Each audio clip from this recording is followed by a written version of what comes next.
The human body is an intricate and complex system with countless organs and tissues working closely together to keep us alive and healthy.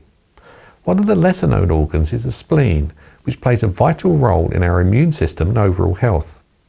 Located in the upper left quadrant of the abdomen, the spleen is a small oval-shaped organ that's roughly the size of a fist. It's made up of two types of tissue, red pulp and white pulp.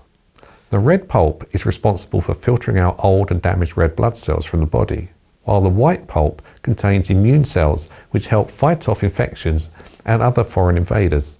Despite its small size, the spleen has a big impact on our health.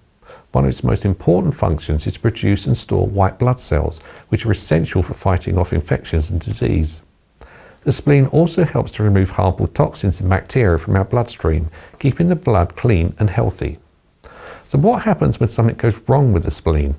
Some people may be born without a spleen or have it removed due to injury or disease. While it is possible to live without a spleen, it can put a person in a higher risk of infections and diseases.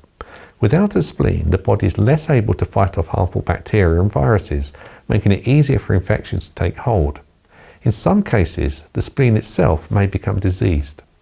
One common condition is an enlarged spleen, which can be caused by several factors such as infection, liver disease, or blood disorders.